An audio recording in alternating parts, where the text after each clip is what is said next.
raha ny lalàna iraisampirenena rehefa averina amin'ny firenena iray ny fahaleovantenany dia tsy mahazo mitazona na maka amin'ny ampahany sy manontolo ny tanin'ilay firenena voazanaka taloha intsony ny mpanjanaka. Fanampin'izay ny fanapana noraisin'ny firenena mikambana ny taona 770 momba ireo nosy malagasy botony frantsay izay ambaran'ny firenena mikambana ny tokony hirosona amin'ny fifampiresahana amerenany la Frantsa ireo ho an'i Madagasikara. Tsy misy lalàna ambony ohatran'ireo hoy ny mpahay lalàna iraisam-pirenena raha naneho ny heviny androany. Raha andika ireo voalaza ireo ka andray fanapa-kevitra hafa ny mpitondra amin'izao fotoana dia mpamadika ny azo andikana azy. Ian Rajoelina izay mizaka ny zoam-pirenena frantsay tsy manana zo andray fanapa-kevitra manokana momba ny hoavin'ny malagasy. Arak'izany takina ny hirosona amin'ny fankakevitry ny be sy ny maro raha hiala amin'io résolution 1979 io.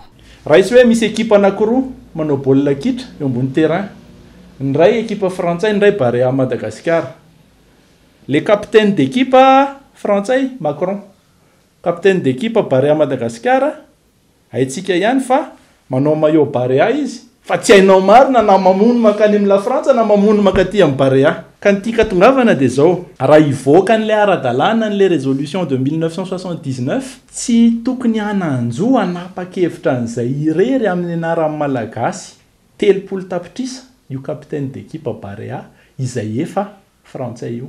Noho izany dia mitaky aminy isika hoe tsy hanao rery io tompoko, tsy hanao Macron io, tsy hanao filoha rery io, fa han'ny firenena malagasy, tsy hanananao ny zo ivoaka amin'ity ara-dalàna ity ka hiteny amin'le frantsay hoe ndao iaraha mitantana. Raha ohatra hoe capitaine d'équipe ny ekipa anankiray ianao dia manao fahina mamono tena ao amin'ny araton'ny ekipa anao dia inona fandikananao? Mpamadika ianao zany. Sady efa mivoaka amin'ny ara-dalàna ianao mbola mamadika ara-politika sy mpamadika tanindrazana. Dia manontany malagasy hoe inona ny hevitry ny malagasy? Betsaka ireo firenena efa nitovy amin'izao tranga mahazo an'i Madagasikara izao samy nampiasa ny diplomasia avokoa tamin'ny fitakinany tanin'izy ireo. Ohatra amin'izany ny Mauritiana nahatavavirana ny Chagos, i Chine nahatavavirana ny Hong Kong, farany teo i Comore nampiasa ny diplomasia ho fitakinany famerenana ny la Frantsa, ny nosy Mayotte ary io manoa mampiasa ny diplomasia io mandra-pahatonga amin'izay tanjona izay. Mila paikady mazava, mila fahaizana io fitakina io, fa raha mbola mandrimandry manana aretina toa mandefitra manana ny marina sy ny rariny toy ny ataontsika izao tsy ho azontsika ireo nosy ireo ary zaran'ny la Frantsa mpibotony tany aza malemy ny diplomasia malagasy. Raha mbola ohatra n'izao fanaovantsika azy izao, eo le olona eo masinao eo mikabary eo samy filoham-pirenena tsy miteny ianao momba n'iny. Lasa le olona dia maniraka ministra rambahiny ianao, teny moramora kely. Raha zay le ho atao amin'le 30 jona tsy ho azonao io e. Firenena matanjaka ange le hangalana an'le izy, fa mila paikady ianao, mila ny vahoaka malagasy ianao manohana anao ao am-damosinao miteny hoe anay io dia tsy manaiky zay raha tsy azonay io. Raha ohatra neny nitondrana azy, mino marina ianao fa tsy ho amen'le frantsay. Le izy nge ho alainy fa tsy ho ameny. Zany hoe ianao tsy maintsy manana firenena hafa, vondrom-pirenena hafa manohana anao ambadika ao.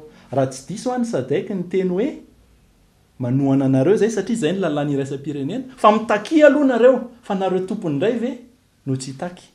Ka raha zao ny ataontsika tsy ampin'ny olona tsika. Ny tena zava-dehibe dia ny fangaraharana. Le dinika amin'ny 30 jona mantsiny raha ny tena marina tsy iny ny tena olana be fa hoe hangarahara ve ny zavatra ho resahanao sa tsy. Mila samijoro ny mpitondra raha tena tia tandrazana satria na ny fanapahana noraisin'ny firenena mikambana ny taona 770 sy 790 na tamin'ny fankakevitra ny arahan'ny hery-velona maro teny amin'ny CCI vato ny taona 720 samy nanamafy fa any malagasy ireo nosy ireo.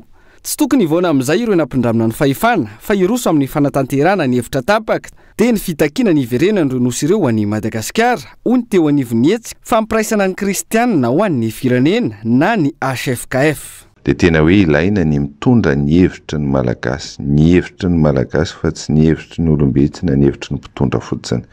Satria raha mahafantatra fa ny mahakasika ny nosy manodidina dia tena iankinany ihany koa no hoavin'ny taranaka rehetrarehetra na ilay nosy indrindrandrindra ny faritra ny masina ekonomika manodidina azy. Ary eo ny antsoina ihany koa no fahendren'ny mpitondra hoe raha mbola misy ny zavatra izay ho raisina mikasika nisy hoe dia tsy tokony hivoana amin'izay ataoko hoe vokatry ny fakana ny hevitry ny malagasy zay.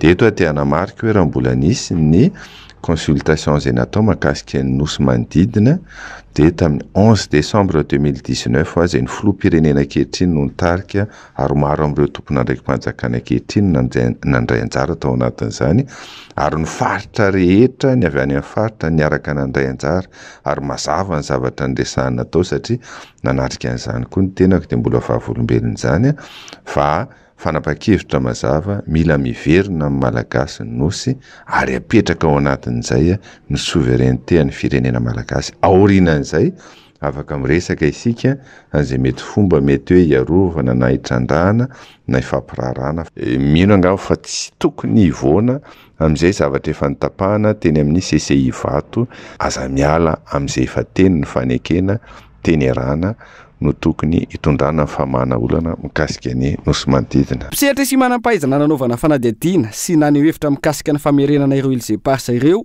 dia samy nanambara fa tsy tokony anaonao foana anao jadona sy izay tiany toy ny mahazatra azy ny fanjakana amin'ity raharaha ity noho izany iankina ny androany sy ny hoavin'ny malagasy. Ka izay komisiona isoltenan'i Madagasikara amin'ny fiaonana ny 17 Jona izao tsy mananjo tsy manam-pahefana hiala amin'izay fanapahany firenena mikambana izay ny amerenana ireo nosy ireo an'i Madagasikara. Mazava ihany koa raha resaka fitiavan-tanindrazana ho fanehoana izay fitiavan-tanindrazana izay ny laharam-pameana amin'ny malagasy sy izay isoltena azy ary ireo nampindramina ny fahefana dia ny hitakina sy hiadiana ny fiandrianam-pirenena.